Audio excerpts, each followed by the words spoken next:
I am Sebastian Dalmas. I'm a member of the coordination team of the ICE project. I'm very glad to welcome you today for our session dedicated to energy system design for net zero performance on the Isle of Wight.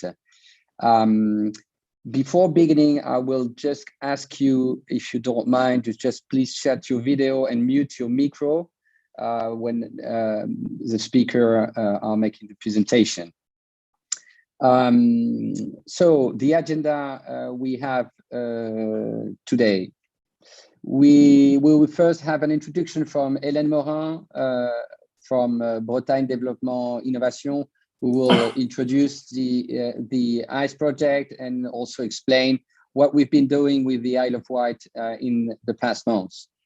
The first part will be dedicated to the Isle of Wight, and I'm very pleased to welcome Jim Fawcett from the Isle of Wight City Council, who will make an introduction of the energy challenges of the Isle of Wight.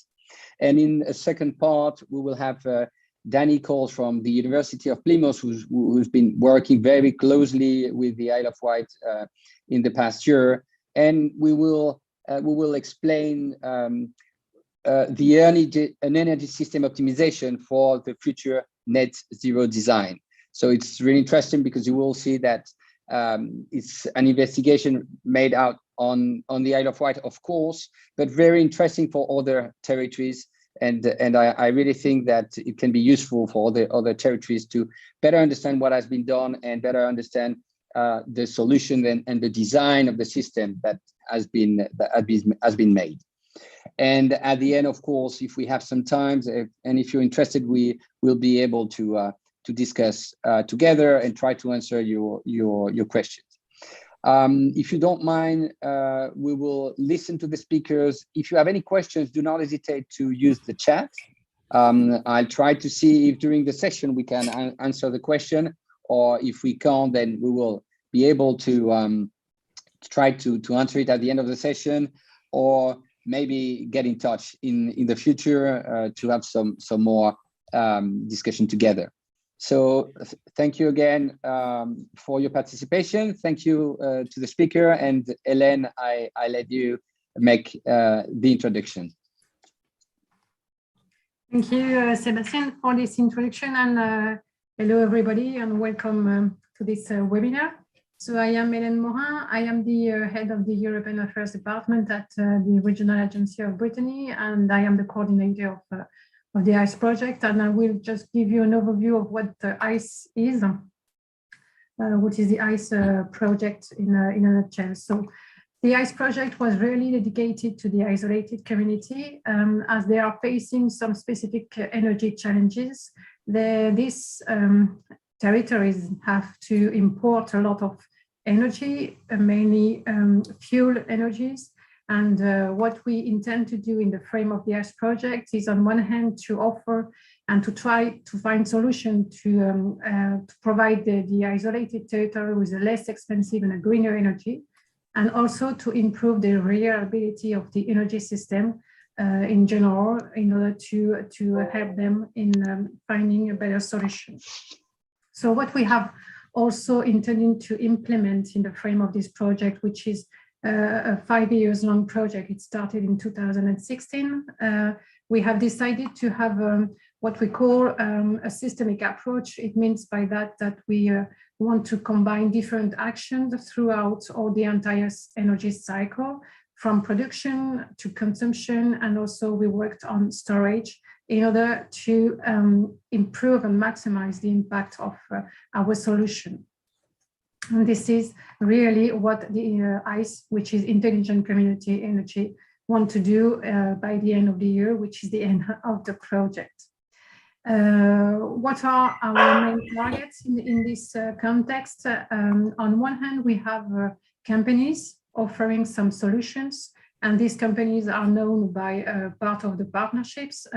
in the ICE partnership, we have two types of partners. On one hand, we have the university providing us with new know-how and producing a lot of know-how. And on the other hand, we also have some clusters or technoparts, knowing the companies and having the opportunity to really identify the more accurate solution.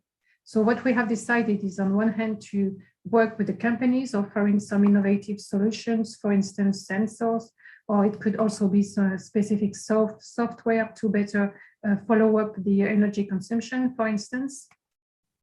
And on the other hand, we also work with the demand side, if we can say that, with isolated territories willing to improve their energy system.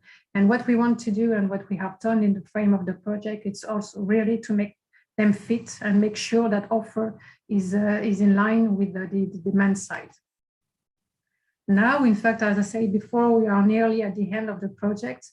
And what we want to do is really to disseminate and also to share our experiences, what we have done in the frame of this project. We have performed different actions on different islands. And now we really want to replicate it and also to share it. It is really the idea of this webinar. So just some examples of what has been done. We worked in the past years with the Isle of Wight on specific topics dedicated to energies, and also how we can manage and solve a challenge that is linked to the seaweed that is on the beach. And we also find some specific solutions that will be deployed and also explained later on by the speakers. We also worked with the Ardenney island, and it is more on the consumption side with this specific island. We have worked also with Saint and Molène, which are an island at the end of Brittany, and a very small island. And we work with the population, how we can manage and how we can reduce the energy consumption, for instance. And we also have worked in the last 6 months on other islands. Molène, it is an example, an additional actions we have done, but more on the production side, with making some analysis to identify how we can,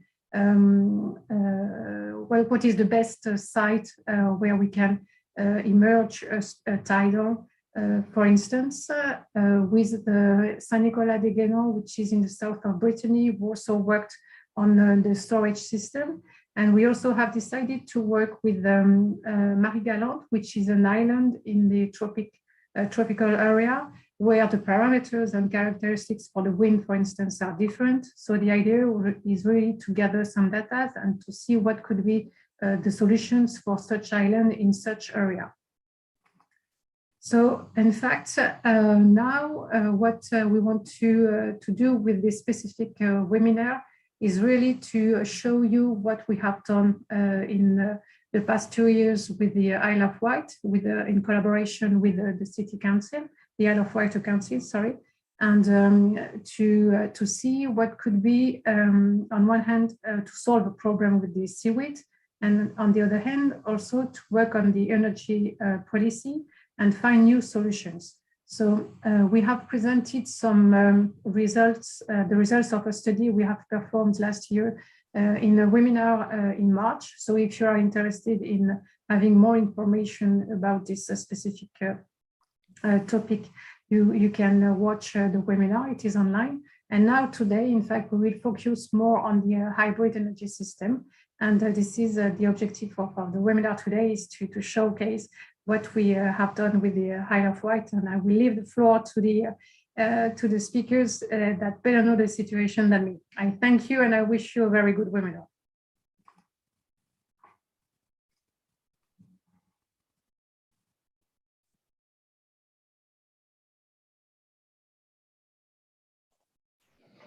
Sebastian, you're on mute. I'm sorry, I'm muted. Yeah, thank you very much. I was thanking Helen for the introduction and introducing you. Thank you, Jean. So I'm introducing Jean Posset from the Isle of Wight Council, so that, Jim, you can present, of course, the Isle of Wight. You can see here on my background, this is the Isle of Wight It's really nice island, of course. So we're interested, Jim, in better understanding the Isle of Wight and better, of course, understanding the challenges, the energy challenges of the Isle of Wight. So I'll let you make your presentation. Thank you. Thank you, Sebastian, and good afternoon, everybody. Just move straight on, Sebastian, I think. So we'll just start some background and a picture of my local swimming spot. And just to clear up why we never spell it properly, Wight actually comes from the Old English wit, meaning rising from the sea. So it's actually to do with geography rather than colour. Next one. And this is where we are, off the south coast of England. And if any of you want to come and visit us, we're about 2 hours from London and just 10 minutes on the hovercraft, which is probably an experience most of you have never had. Next one, please. So the Isle of Wight's essentially a rural area. 380 square kilometers. The perimeter is about 92 kilometers. It feels about twice that if you try and cycle it.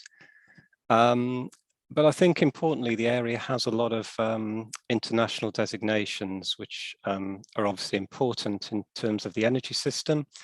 And the most recent designation was the UNESCO Biosphere status, which was granted a couple of years ago.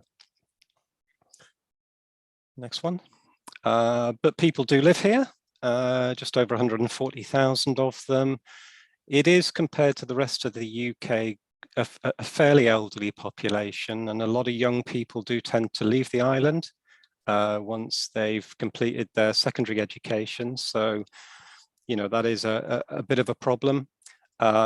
I guess part of the reason for that might be the housing shortage on the island, but there are, you know, over 65,000 homes here. And the next one, and just in terms of the economy, so the largest employers are the public sector, so health, social care, the council, etc. But we do have fairly large retail, accommodation and manufacturing sectors. And in manufacturing, we've got very strong maritime and clean tech sectors, including Vestas, which has been based on the island for a long time. And of course, a lot of visitors, mainly in the summer, which is very good for the economy, but does challenge the energy system to some degree.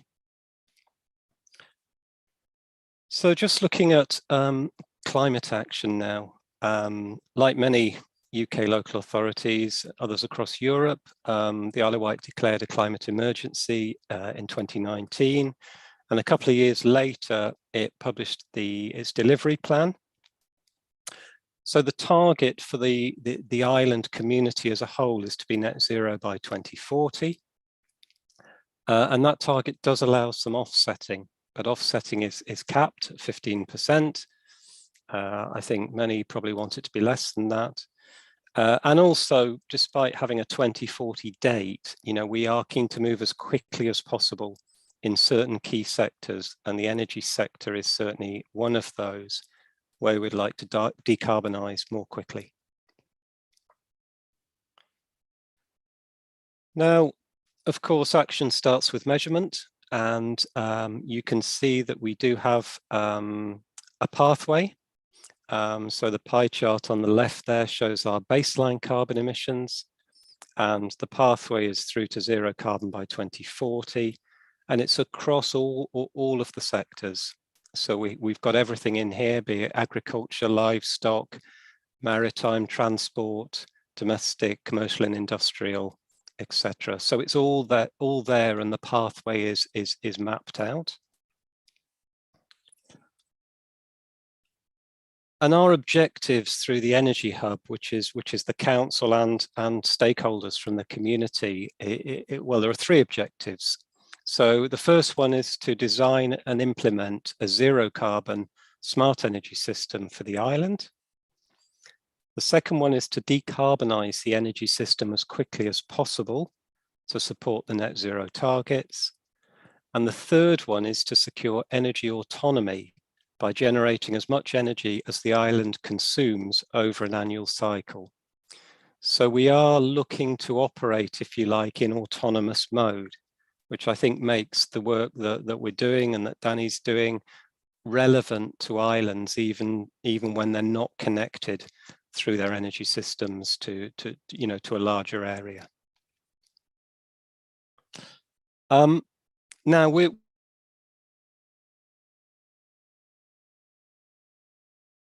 fortunate here. We get very it is a couple of years behind. That is the problem, but it is accurate, and we know that our total energy consumption here is about 2,500 gigawatt hours per year, and we know what the breakdown is across the main sectors. Next one, Sebastian, please. And in terms of clean energy generation, we also know what's being produced at the moment. And we have anaerobic digestion, we have landfill gas, we have quite a lot of solar PV, and we have energy from waste. And I've also listed tidal stream because we do have a project that's fully consented, although it hasn't been built yet, that has got all its permissions. So we can see the total generation from those technologies is about 230 gigawatt hours per year. Next one, please. So when we put those two things together, so first of all, we have to reduce energy consumption, and we have to do that on an industrial scale. So the pathway has the 2,500 gigawatt hours reducing to something under 1,000 per year. So that's through efficiencies and change in fuels. So that comes first. And then if we take that figure of 920 gigawatt hours, we know we're already producing about 14% of that on the island. Or if we had the tidal stream project as well, 25%. But of course, we still need to produce 4 times that if we're to reach net zero. So we're making good progress, but there's an awful lot more to do. And if we just look quickly at the challenges that we're facing. The first one here, I mean, these might be too small for you to see, but what we've got is we've got detailed projections. At the top there is for electric vehicle charging. And we know that the capacity requirement is about 400 megawatts for EV charging. And the one below is looking at the number of heat pumps and what the phasing of those is likely to be if almost every residential building on the island has a heat pump. So that's really the electrification scenario that's the predominant one at the moment. So we electrify transport and we electrify heating. But of course, the question we've got to ask is that what's going to happen? Or more specifically, is there going to be an important role for hydrogen within our energy mix? So we need to keep working on demand projections and understand what energy sources we're going to be using. Next one, please. In terms of generation, again, this is just one scenario. So this is a scenario with a lot of PV, with not a lot of marine energy, and with hydrogen peaking technology coming into play from the mid-2030s. So there are any number of these different scenarios, and I think what we need to understand is the most effective combination of renewable technologies.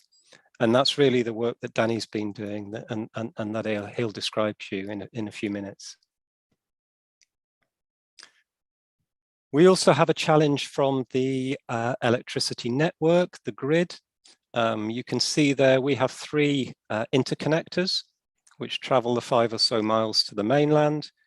One of those is reserved for a fossil fuel power station, which actually it just simply feeds peak demand on the mainland. And if you take an N-1 scenario, so one of the interconnectors is out of use, we are already on occasions experiencing an export constraint. So the challenge here is, how do we connect more generation without triggering very expensive grid reinforcement? And then we've got the challenge of system balancing. So most of you have probably got similar lists to this. These are all the different components, things that we intuitively know are going to be part of that energy system in the future. But the question really is, what is the smart grid architecture? So what's the combination of components that allows us best to balance demand and generation and operate in this autonomous mode? And the final challenge is looking at an asset. This is Cowes Power Station, which I mentioned. It's 140 megawatts, 2 Concorde engines running on kerosene. So that's a fossil fuel asset at the moment. The question I think for us is there a role for that in a clean energy system? And I think there is the possibility, if that power station was converted to hydrogen, that it could play a very important role in the future system. But the challenge is we don't own it, and we don't at this stage know what the owner's intentions are and whether they would be interested in that conversion. And then I think the final slide, please, Sebastian. So I think, just to say from somebody, working within a local authority, a council, the best solution isn't always the optimal technical solution. So I'd hope, it would be pretty close to that. But actually what we're also looking at is the impacts on the local community. So we're always interested in co-benefits, whether that's job creation, reducing energy costs, energy security. These are things that can influence that solution. And like I say, for us, it's about bringing about something that achieves net zero, but also achieves maximum benefit for the community. Okay, I hope that's given you at least a bit of sort of insight into how how we think within the public sector. Again, thank you very much, Tim, for this introduction to the Isle of Wight and this introduction to your energy challenges, and also what you're working on and all the projects you're on. I think it's really interesting for all the territories to better know what are doing territories such as Wight, because even if Wight is connected to the mainland, to the continent, I think that there is an objective for net zero performance, but also an objective to be self-sufficient regarding energy, and I'm sure that there are many islands in the world that are willing the same thing. So thank you very much for this this introduction and better understanding these challenges. I will now ask Danny if you can share your screen and make your presentation. I think this is a good transition to see how we can try to design hybrid energy systems. So Danny, please, this is your turn. Thanks, Sebastian. Can you see my screen okay? No, for the moment we can't see it. No. Okay, just bear with me. How's about now? It's perfect. Yeah, okay, great. So yeah, thanks Sebastian and Helen for inviting me to speak today. And thanks to Jim for such a interesting and well-rounded introduction, which I think frames this piece of research really well. So as mentioned, I'm Danny Coles from the University of Plymouth, and this work has been conducted in collaboration with collaborators from Hydrowing, PTEC on the Isle of Wight, and EMEC, as well as other partners from Plymouth. So I'd like to start with just a little bit of context and really just sort of outline what the motivations for this research are. I mean, Jim's given a good sort of outline in terms of the motivations with respect to the Isle of Wight, but I just wanted to give a bit more sort of a broader context in terms of the applicability of this work to other locations. And the first motivation really is around the energy crisis that happened last year and is still going on really in the UK and other countries in Europe, that's led to a need for increased energy security. So there were a few things that happened back in autumn last year, and I've tried to sort of illustrate these in the plots on this slide. So I'll just run through them. Plot A is showing the day-ahead gas prices over the year. And during autumn, which is the shaded period in the plot, we saw that there was a significant increase in global demand for natural gas that was really driven by countries coming out of lockdown mainly. And this increased natural gas prices significantly over that period. At the same time as that, we also saw that in the UK there was a significant lull in the wind resource that resulted in the wind energy production dropping by around 60% relative to the expected levels for that time of year. And in addition to that, in figure C on this slide, we see that there's been ongoing issues with nuclear power outages in order to carry out necessary maintenance that's reduced its output by around 40% relative to what we'd hoped for. So essentially what's happening is that we've got a reliance on natural gas that's going up in price, and we've got a reduction in our domestic energy supply. And as a result of this, what's happened is that the price for electricity on the wholesale market has increased significantly. We've had 25 energy suppliers going or ceasing trading, and Treasury has had to pay significant amounts of money out to other suppliers in order to keep them operational at the same time. So again, this is really highlighting the need for energy security. And certainly UK government is now putting more of a focus on domestic energy supply in order to remove that sort of volatility and that risk of having to rely on imported energy. So that's the first motivation. The second motivation is really around cost of energy. So as I'm sure everyone on the call is well aware, levelized cost of energy is often the metric used to establish the economic viability of a project, whether that's a wind farm or a solar farm or a tidal array or whatever it might be. But LCOE as a metric is actually fairly limited in terms of what it can tell you about the sort of cost or the value or cost effectiveness of a project. And this is starting to become recognized, especially within the context of energy security. So just put a couple of quotes on here. The US Energy Information Administration have said that LCOE does not capture all of the factors that contribute to actual investment decisions, making the direct comparison across technologies problematic and misleading.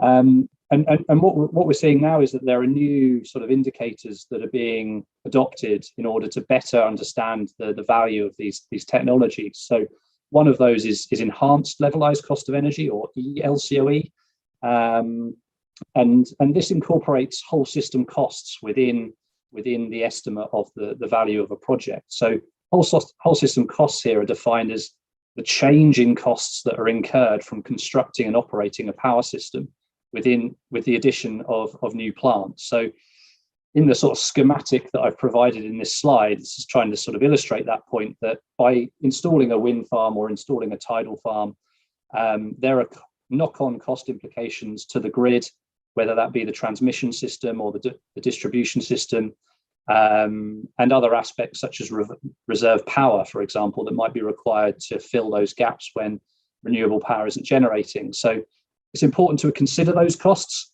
in order to understand how best to design systems, and we really need to do that.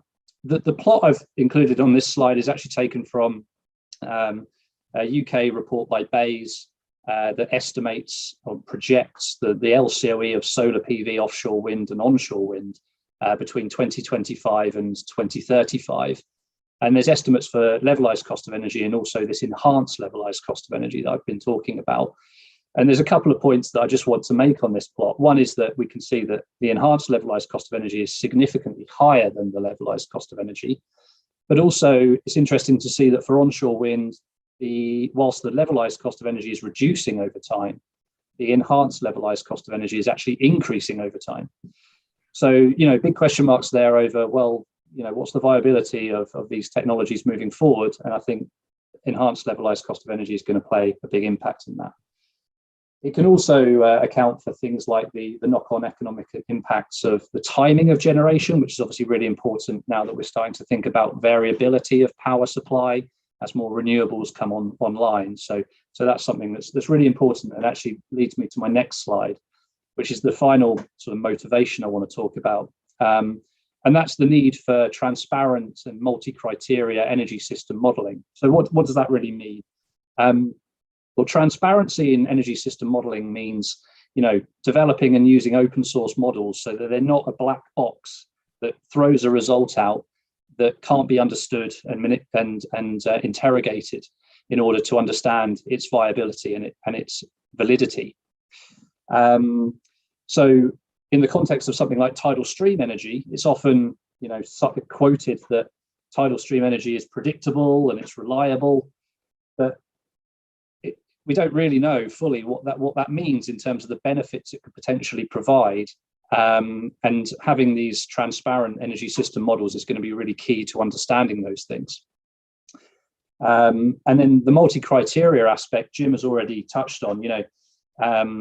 Ideally, the system will be optimized for, let's say, cost of energy, and that will tick all the boxes. But actually, in reality, that's probably not the case, and we need to think about different performance indicators when it comes to system performance in order to understand what's the best solution for a given location.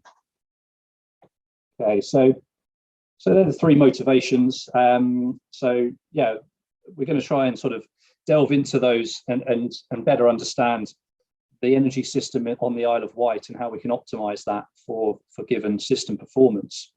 So just very briefly, Jim's already touched on it. So the island of the Isle of Wight is located on the south coast of the UK. It has a high solar PV, wind and tidal stream potential, and ambitions to achieve net zero by 2040.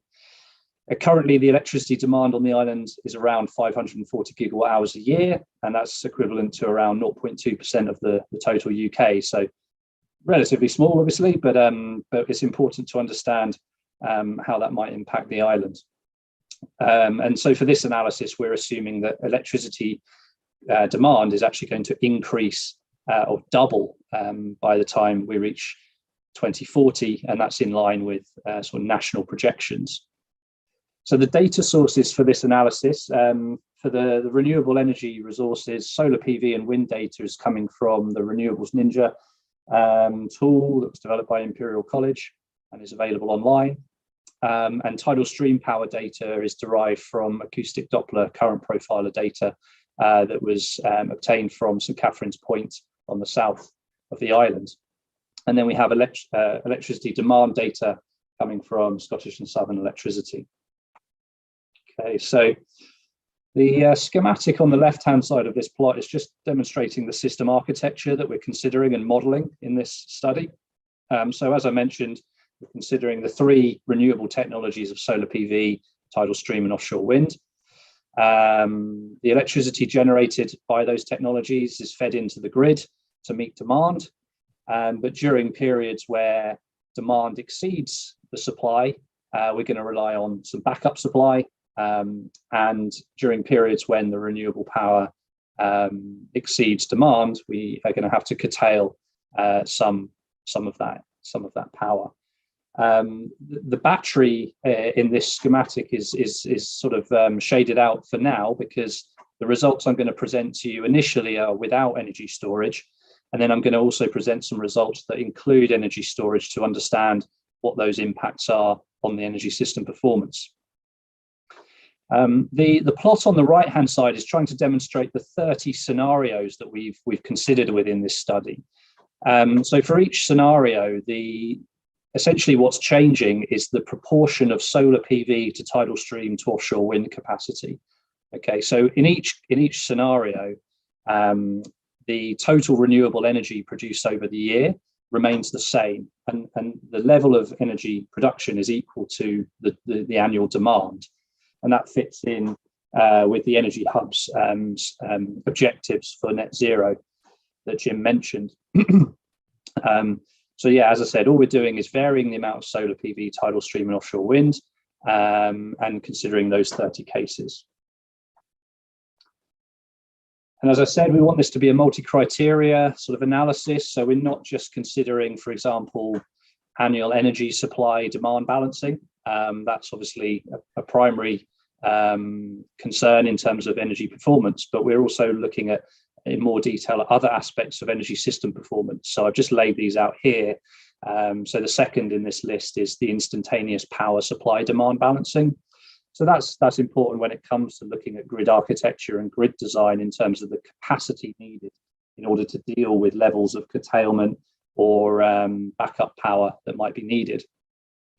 We're also looking at the implications of energy storage compatibility and the sort of balance between short duration and medium to long duration storage. So I'll talk a bit about that, and look also at the cost of energy of the system as a whole, and also the spatial coverage of these technologies. You know, how much land or sea space is needed in order to install the levels of renewable power that we're talking about here.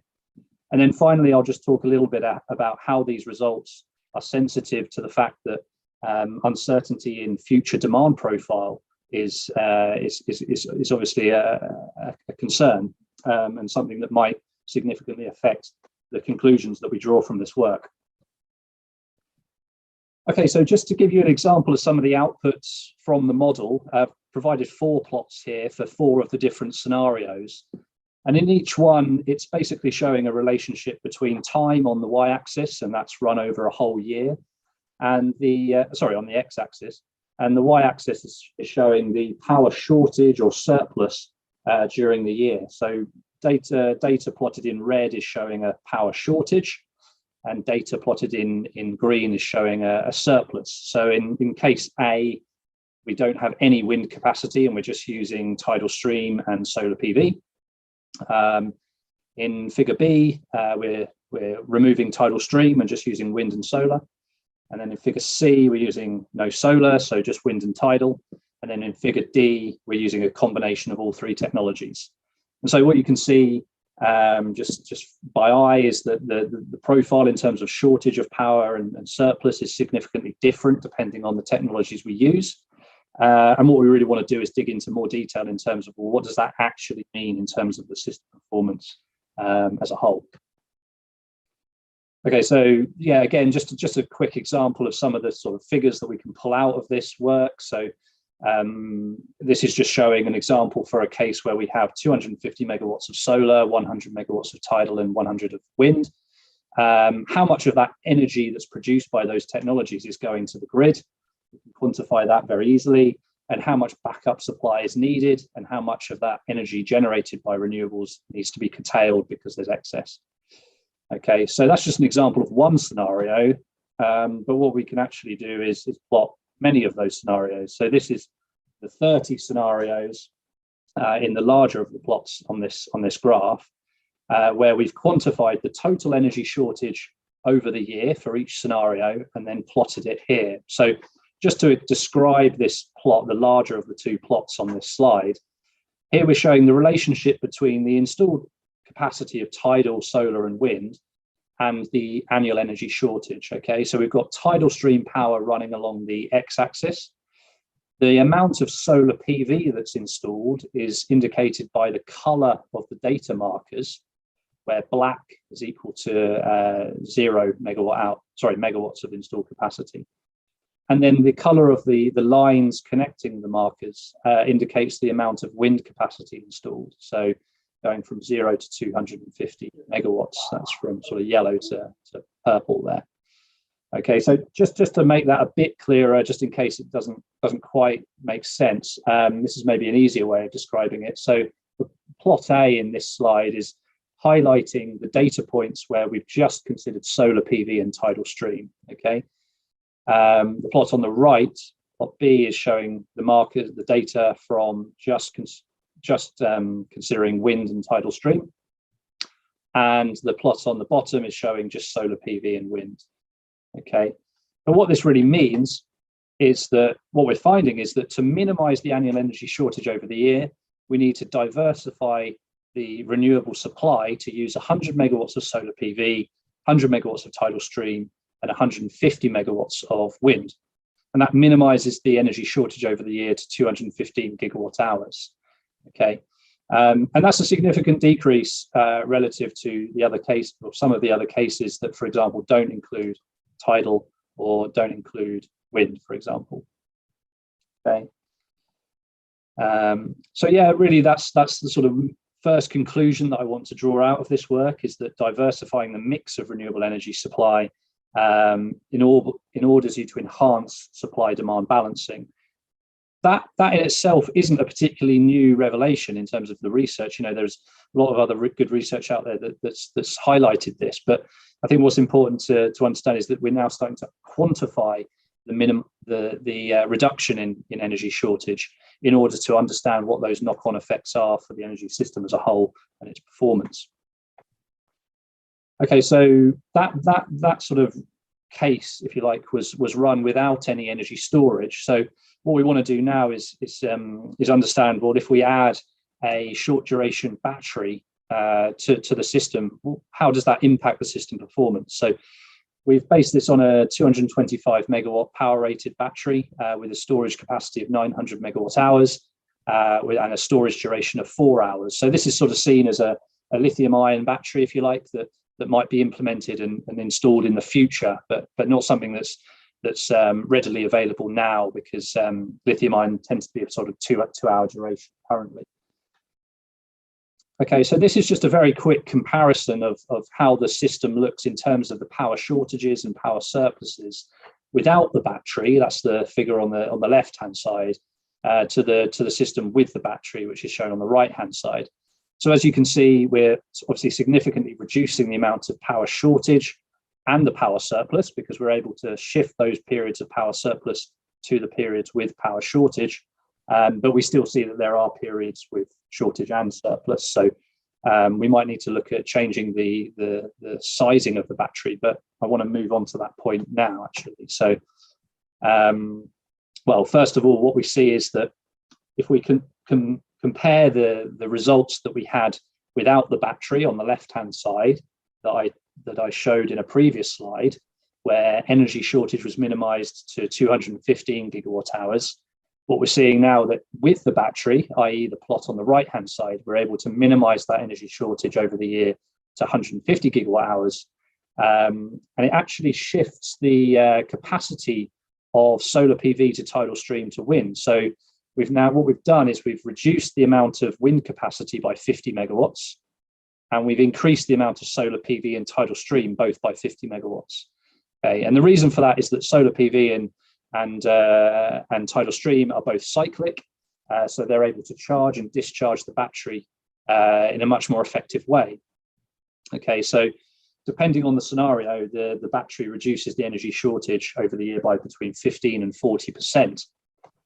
And here's why, really. So this is a plot that shows the capacity of solar to wind to tidal against the battery load factor on the left-hand side. And in short, this is really an indicator of how well the battery is being used over the year. And what we see is that to maximize the usage of the battery in order to make it a viable sort of investment, if you like, you need to have a high level of tidal stream capacity and a high level of solar, ideally, because, as I said, they're both cyclic in their power generation behavior, and that is really complementary to this short duration storage solution such as lithium ion. Okay, so ultimately what we're saying here really is that if you've got a system that's highly dependent on wind and not really much on solar and tidal, it's probably not going to deal very well with a short duration battery, because the cycling of wind power isn't suitable. So the third conclusion really to draw out of this is that even with a battery, you're still going to need this sort of medium to long duration storage in order to shift those additional periods with shortage and surplus. And so, yeah, I guess that's really, it's not really something that we've focused on in terms of what that solution would be, whether it's hydrogen, compressed air, a combination of the both of two, or others. But just to highlight that that was obviously still a very significant and important consideration. Just conscious of time, so I'm just going to sort of run through these relatively briefly, but bear with me, and if there's any questions at the end, please ask. So the third aspect that we wanted to consider is now moving from an energy perspective, which we've just talked about, to a power perspective, so instantaneous power shortages and surpluses, and that's what's being shown on this plot here. And I've just highlighted here the maximum power surplus, which exceeds 300 megawatts in this case, and the maximum power shortage, which exceeds 200 megawatts in this case. Okay, so really trying to understand now, well, how do those maximum limits change depending on the amount of solar to tidal to wind that we install? Okay, so this is a plot similar to the last ones where we're showing the capacity of tidal, wind and solar, but in this case, instead of the y-axis being the annual energy shortage, we're showing the maximum power shortage, if you like, over the year. And what's interesting is that to minimize that power shortage, we find that actually you need a similar amount of each technology, 100 megawatts of solar, 100 megawatts of tidal, and 150 of wind in this case. And that again minimizes those instantaneous power shortages. And that's important when it comes to the grid, because it might mean that you get to limit the amount of, or the significance of those grid upgrades, for example, in order to facilitate these renewable generation technologies onto the grid, and as a result of that can save cost. So we haven't gone as far as quantifying those costs in this study, but we certainly intend to do that in future studies, but we're at least understanding and quantifying those reductions in terms of the capacity of the transmission or distribution system that you might need, depending on the proportion of solar to tidal to wind. Okay, so just very briefly, a slide here on the cost of the system. What we wanted to try and start understanding is well, what is the cost of the system depending on the level of installed capacity of each technology? And we've based this based on levelized cost of energy for solar PV and all the other technologies. And these are figures published by Bayes in the UK for solar, tidal and offshore wind. The caveat to that is that the 2040 estimate shown in the table here is actually from the ORE Catapult, and they actually are projecting that cost will be achieved before 2040. So these results could be seen as a bit pessimistic from a tidal stream energy perspective, if you like. We've also assumed that any backup power that's needed on the island has an associated cost, which in 2025 we've assumed to be around £200 per megawatt hour, and in 2040 around 100. And this is based on very rough estimates for hydrogen production and supply, but again, the jury's out as to which technology is going to provide that backup power at the moment. So this is, again, very preliminary results, but gives an indication. Okay, so the two plots on this slide are providing an indication of the system cost in terms of energy, where in 2025, we can see that as you increase the tidal stream capacity within the system, there's a significant increase in the total cost of energy, as you'd expect, because tidal stream has the highest cost out of those technologies at 2025. If we move then to 2040, what we see is that the line flattens out, so that the system LCOE, if you like, is far less sensitive to the tidal stream capacity that's installed. And that's because the cost of tidal stream energy is coming down at a far more rapid rate than it is for solar and wind. So the conclusion here really is that, you know, tidal is probably too expensive at the moment, but as costs come down in that sector, it actually becomes a much more viable option.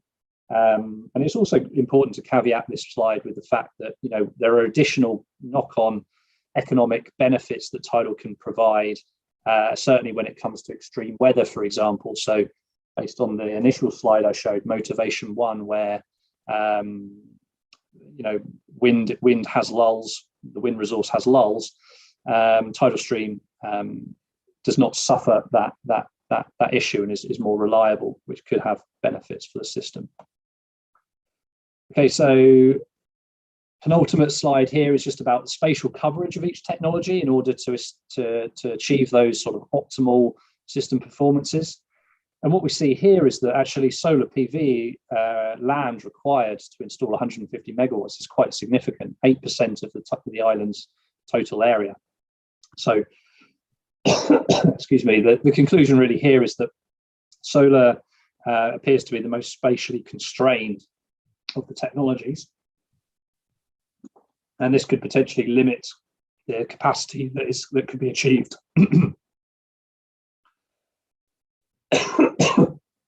Okay, so the results I've provided so far, excuse me, I'm losing my voice.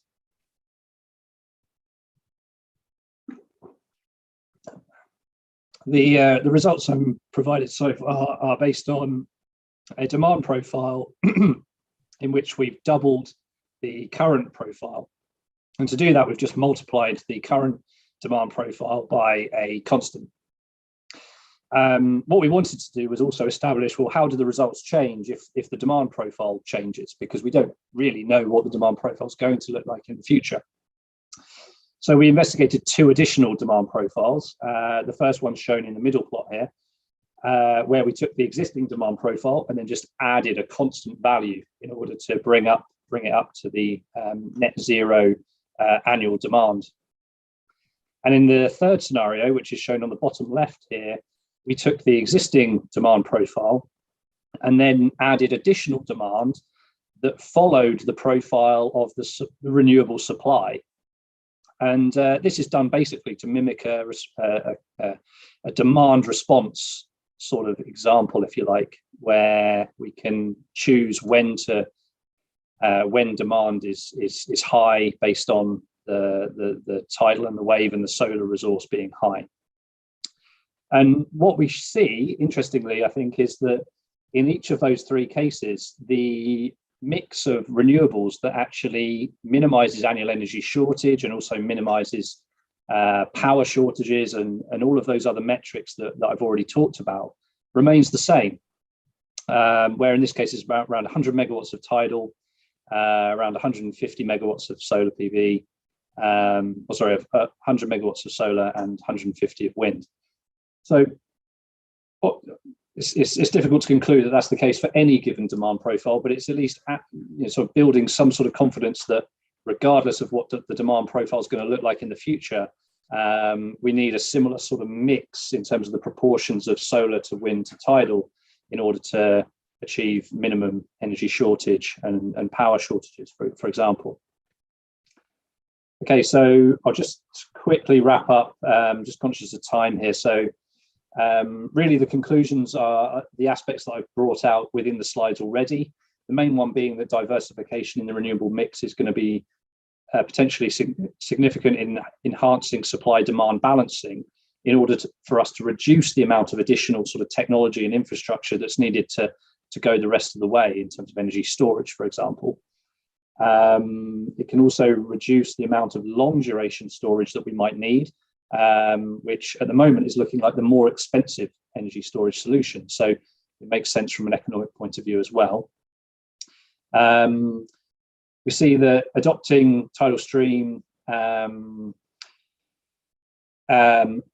and wind is less constrained from a spatial point of view, whereas solar PV is potentially constrained, although to be confirmed based on future analysis, depending on the amount of area that's available on the island for development.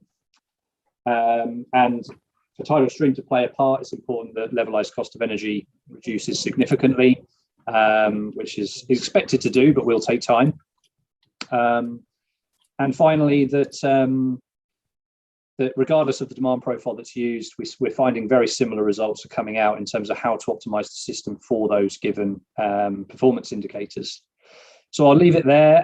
Just a final point really is that the results from this study are now being used by the Council and Scottish and Southern Electricity Networks to establish scoping for grid upgrades. And it's also being used by Scotia Gas Networks and the Mission Zero Hub to identify initial smart grid infrastructure. And we're looking forward to sort of developing that work further to help more with that. So thanks very much for listening, and welcome any questions. I appreciate we haven't got a lot of time left. Thank you very much, Danny, for this presentation and all the details you've given. I think we have people who have some questions. The first one we had was Benny. Do you had so that you were asking something? Yes, hi, thanks very much. Thanks very much for your presentation, Danny. Really interesting to see. So I work for EMEC now. I'm an associate with EMEC working on the PTEC tidal energy project down on the island. I actually live on the Isle of Wight as well. So it's good to see that this is all being investigated. I just wanted to, you mentioned about the spatial analysis, and obviously that would be a next part in terms of looking at the land use requirements. But I mean, as Jim mentioned, the PTEC project, you know, we've got 20 megawatts that's been granted consents for, with a target of 100 to 150 megawatts. How realistic do you think that is to provide that much of installed capacity? Like, is that part of your analysis from the tidal side as well, knowing the sites? Yeah, so we've not gone into a huge amount of detail in terms of looking at things like installing over 100 megawatts and what that would do in terms of, you know, array blockage and what effects that has on performance. We really based it on, in terms of the constraints, in terms of maximum tidal that we considered, was based on admittedly a very old report from ABP MER, which is publicly available, which investigates the 300 megawatt array. So that was sort of our, you know, rough upper limit, if you like, for this initial study. But fully agree that, you know, there's further work to be done to understand, you know, in more detail what the viability of large tidal stream arrays on the island is. So yeah, more to be done there, definitely. Okay, and is that planned? Depending on further funding, yes. Fair enough. Yeah. Okay, thanks. It's maybe worth mentioning that we are doing some work within the Tiger project, looking at the Isle of Wight, although admittedly with smaller arrays, but that would provide a good sort of basis to work off to increase the sort of scale of the analysis.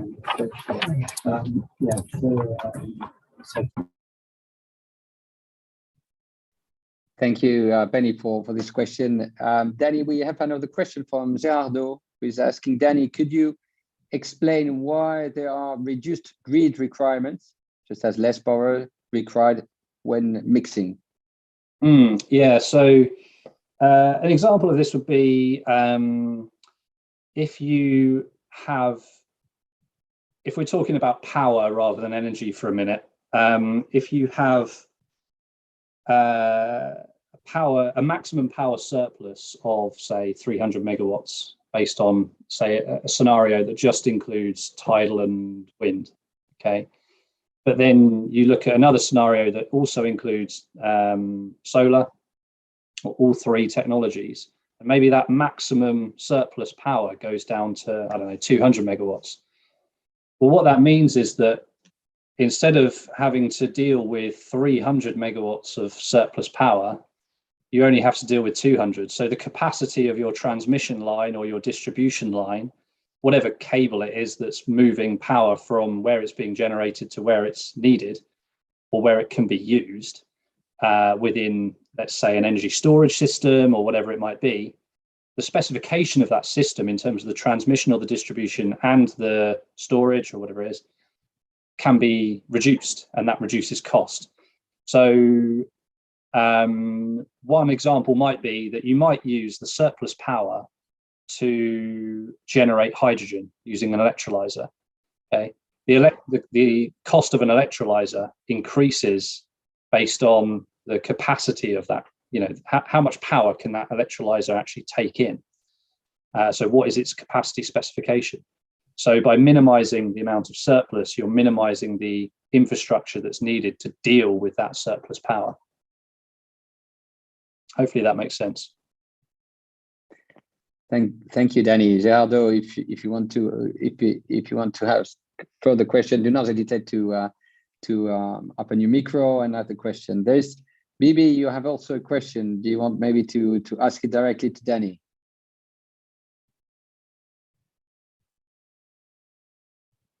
No. I can see it in the. Shall I read it out and then? Oh, I think. Yes, Bibi, Nabila, Hassan, you had a question. Please, Bibi, ask it directly. I was interested to know if did you account the cost of the undersea connection for the wind offshore?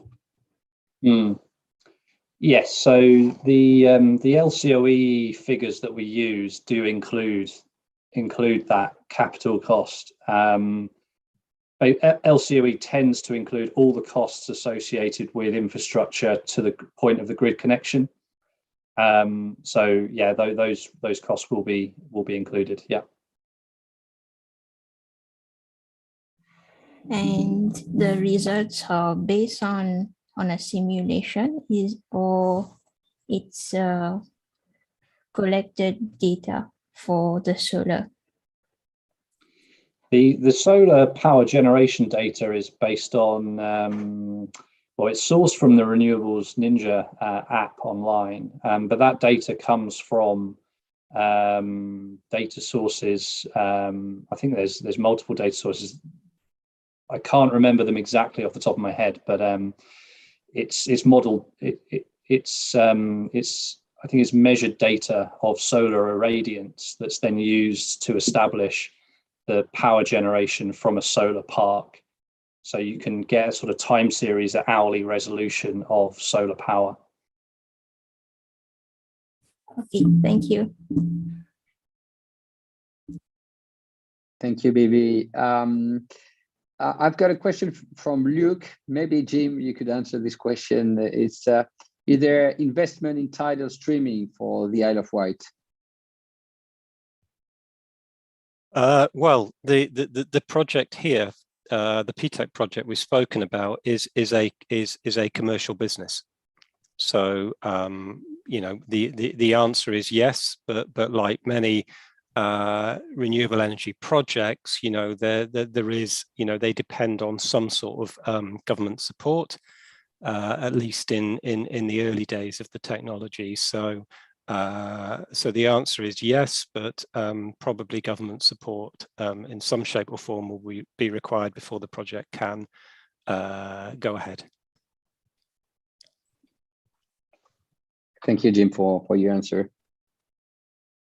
Do we have any other question or comment from somebody before closing our webinar? Well, actually, Danny, I would have one. Maybe it's not really easy to answer, but I'm interested. I mean, really interested about this design of, you know, an hybrid system mixing solar, wind, tidal, etc. So my question would be, if I am an island interested in going to this mix, energy mix and these hybrid solutions, what would be your recommendation? I want to go ahead. What would be your recommendation so that I can better evaluate the potential of designing a system mixing wind, tidal, solar, and hydrogen energy? Yeah, I think the first thing to note is that, you know, every island is different. So every island will have a different demand profile to some extent and different resources available to it. So understanding those two things to start with is going to be a really important starting point. And then understanding, you know, what you want to achieve sort of short term versus long term. So obviously long term is net zero, but then the sort of pathway for how to get there and how quickly to get there. And Jim showed the sort of, you know, the sort of trajectory, if you like, for the Isle of Wight. But it's, you know, it's highly likely that based on the costs of these technologies that you're going to want to prioritize wind and solar to start with. to get those sort of low-hanging fruit, if you like, in terms of trying to displace as much, whether that's sort of, expensive fossil fuel generated power as possible to start with, but then allow yourself the flexibility in order to sort of deviate from that in the future as costs of more innovative technologies come down, so that they can be adopted in collaboration or sort of in complementary to wind and solar, in order to enhance the energy system as a whole. So I think basically what I'm trying to say is probably don't put your eggs all in one basket, and design sort of flexibility within the system so that as time progresses and things change, you have the flexibility to adapt with that. It's very difficult to optimize energy systems that are going to be operating in 2040 because there's so much uncertainty at the moment. Certainly in terms of the costs of hydrogen, costs of tidal, those sorts of things. So, that's the reason when there's lots of different energy scenarios out there, and the reason for that is because there's so much uncertainty that it's worth considering different scenarios. So, yeah, I think they'd be my kind of recommendations. Thank you very much, Danny, for this last recommendation. Well, thank you very much, Hélène, Jim, Danny, to have participated to this webinar. Thank you very much to all the people who have attended the webinar. We will briefly send you a link to download the presentation if you're interested to have it, and also a link to the video of the webinar. And of course, we'll be very interested in the future to get in touch with you and go on and discuss together and see how we can build better intelligent energy systems for isolated territories and islands. So thank you again, everybody, and hopefully see you soon in another webinar. Bye-bye. Thanks, Sebastian. Cheers. Thanks. Cheers. Thank you. Bye. Bye.